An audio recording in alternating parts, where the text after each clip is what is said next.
Hello there, this is Mikhail or Michael speaking, and today I want to cover some changes on the map, as always. But before I do that, please listen to what Prigozhin has to say about the whole situation in Bakhmut. I think it helps with understanding of what exactly happening on this front.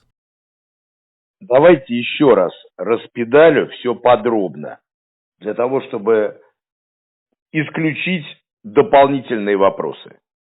ЧВК «Вагнер» блокирует Бахмут. Для того, чтобы разблокировать Бахмут, желательно заблокировать ЧВК «Вагнер». Для этого ВСУ создала ряд группировок.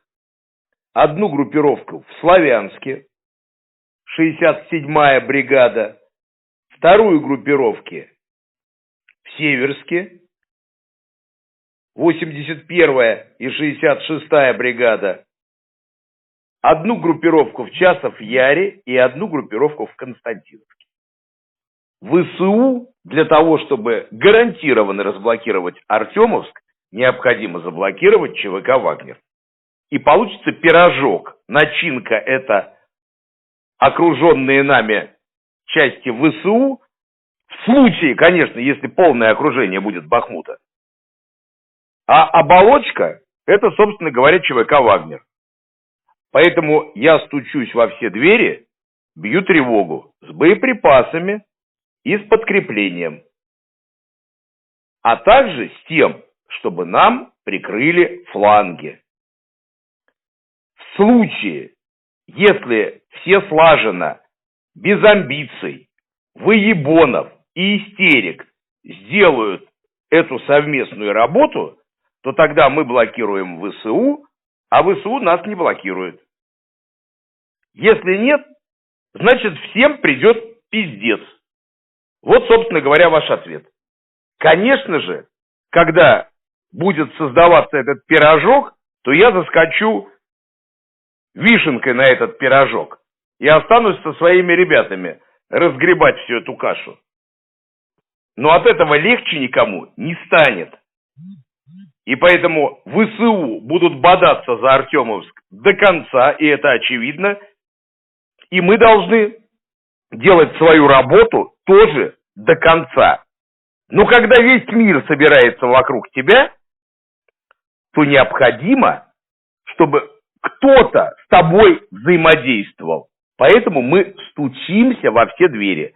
Пока моего представителя выпиздили из штаба. Он там вокруг по улице ходит. Если кто-то его увидел, свистните.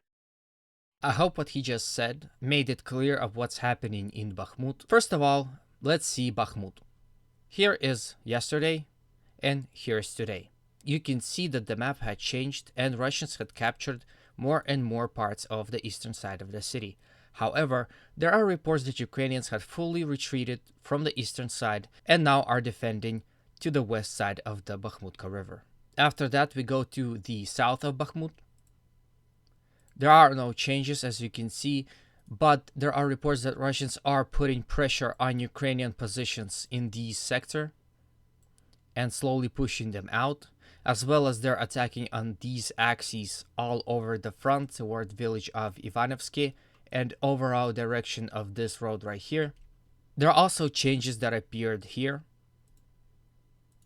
You can see that Russians had pushed this side right here in overall direction of these two villages. If we go to a topography map, we can see that they are pushing towards a hill.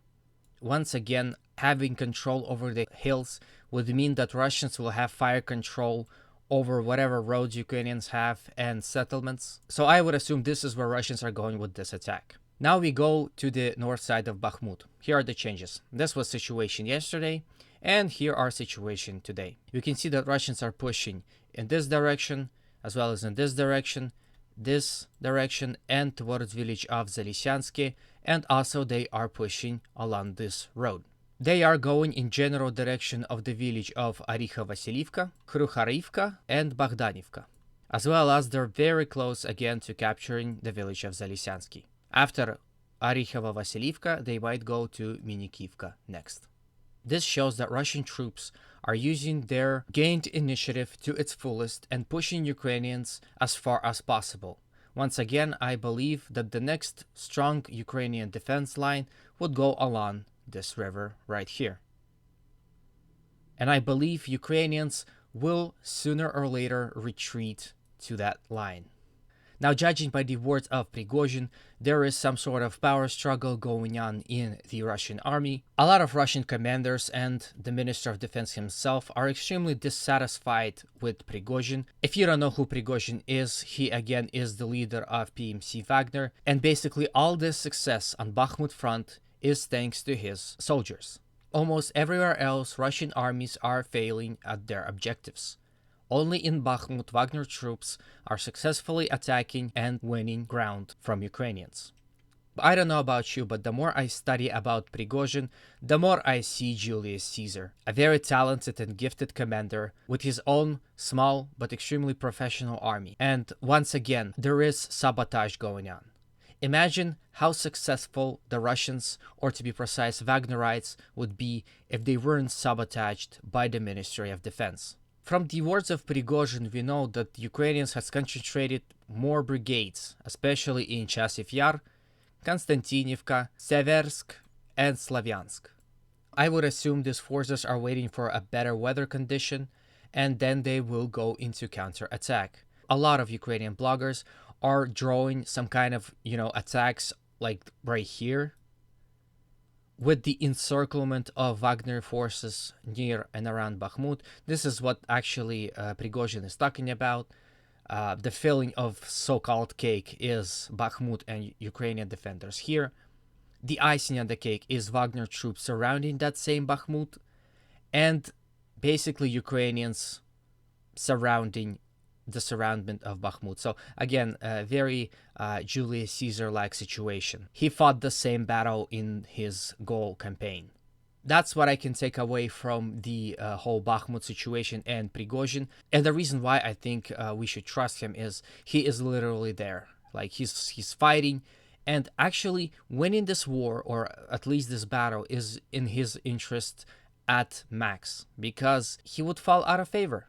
And Minister of Defense, and especially Minister of Defense Shoigu, understands that. That's why he sabotages his absolutely tremendous work when it comes to the siege of Bakhmut. I believe that at this point, PMC Wagner is one of the most effective units anywhere in the world.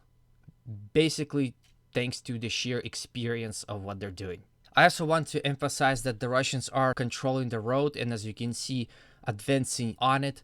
That would mean that they will continue their advancements along the road, capturing these settlements, and we can soon see the whole Ukrainian front crumble on this side of this river.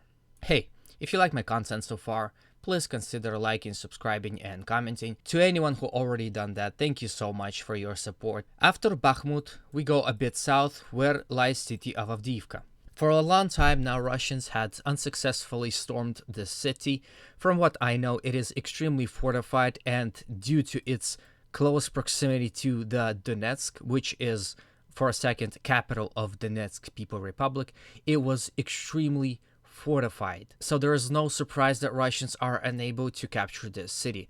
They are trying to go around. As you can see right here, they had attacked towards Krasnokharivka, as well as they're attacking a bit to the north in order to cut off the roads right here. Their attacks to the south of Avdiivka in order to capture it was unsuccessful. They're also attacking from the village of Vadyani towards Pervomaisky, also from Pesky. No changes on the map here. And Russia had not yet captured the village of Nevelske. From Avdiivka we go to Marinka, as you can see, extremely close.